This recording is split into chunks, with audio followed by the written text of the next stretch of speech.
Aman, you and I have been privileged in a sense because we went to mixed schools.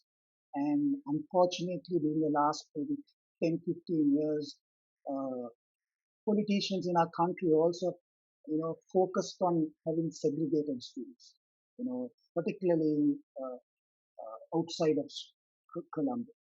And an interesting thing came up about a week ago. We were having a discussion with young people in Anuradhapura district. Of course, through Zoom, they connected and we were having a long, about 2.5 hour conversation about all the things that we spoke about. And one thing, interesting thing came up and they said, we like to live in peace. We like to make it a point to do things together. But sometimes when a problem occurs, takes place, what is inside us comes out.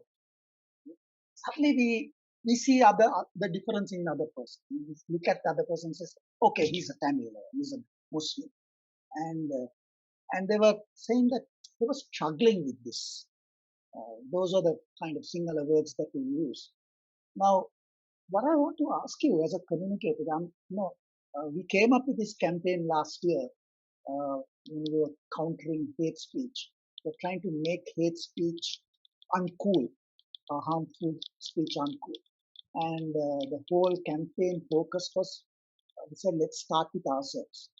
Sometimes we say, I might say, Aman Ashraff is a nice guy, but he's a Muslim.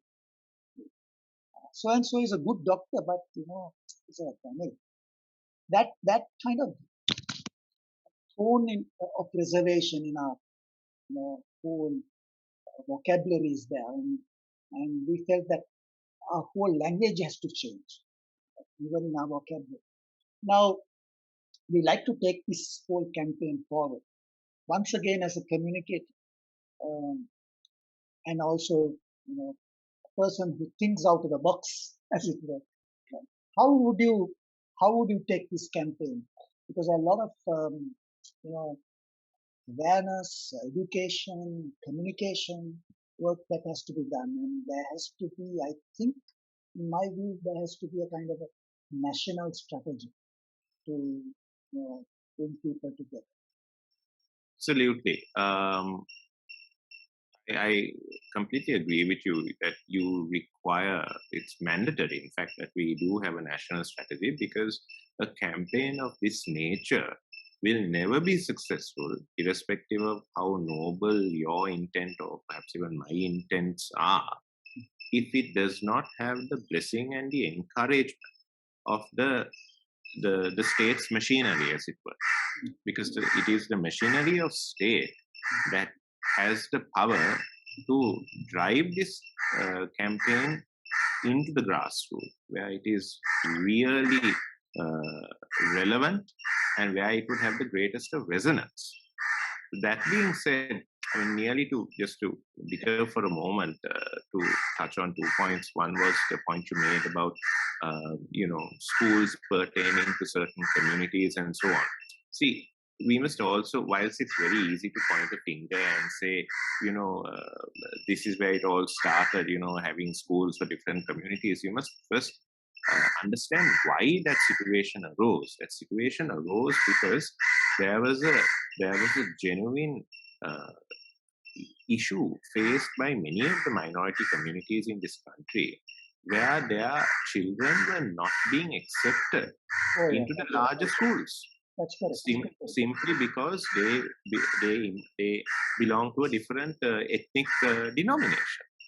And not everyone has access to a politician. Not everyone has the means to sort of get their way in.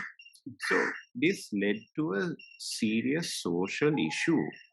And the only way it was resolved was, all right, fine, then we will have to educate our children in institutions of our own and get the state to give us patronage to those institutions. Now, whether this was the best decision, that is up to, discussion. But was it something that emerged out of necessity? Yes.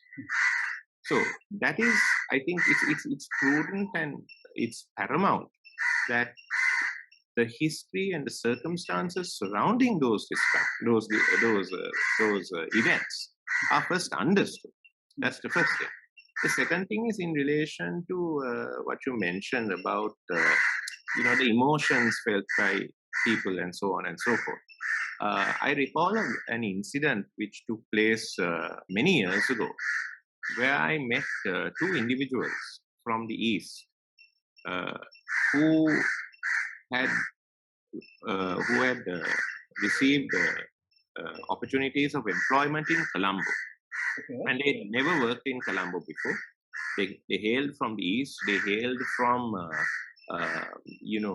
predominantly Muslim villages, and they were individuals who generally had uh, very unflattering remarks to make about the other communities because they had never moved with the other communities. They had been born, bred, educated in a Muslim background.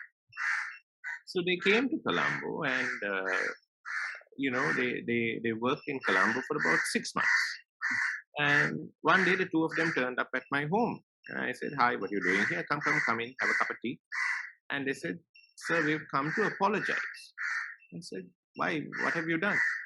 Said, "No, sir, many years ago, when we would be critical, you advised us not to be so critical and we didn't take it seriously. But today, having come to Colombo and working in these organizations, it is the other communities, our colleagues in our workplaces, who we see truly, embracing us, truly looking after us. They come and ask us, "Me machan තේ එකක් බිව්වද? මචං කෑම කෑවද? වරෙන් ගිහලා කෑම කමු."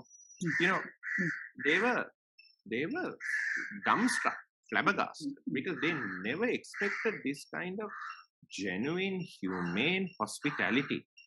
They felt they would be viewed as, something lesser than what you'd find in the gutter, right?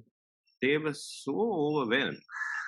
Immediately, it was a 360, and then they went back to their villages and they started, sharing this amongst their circles. They said, "Look, you guys need to change your thought process because what you perceive is completely wrong." So it's important, I feel, that this bridging between communities takes place, particularly in communities where there is less or perhaps even no interaction with other communities, and certain communities are in dominance in those regions. It's important that there is interaction, whether that is going to be through trade or whether that is through scholarship programs, education, whatever that may be. But that interaction, that the forging and the sustenance of those bonds is paramount in order for that understanding. Because for people to claim that they react in this manner when things go wrong, there's the old English saying, understanding breeds tolerance. So the more you get to understand your neighbor, the more tolerant you become of his little quirks or whatever.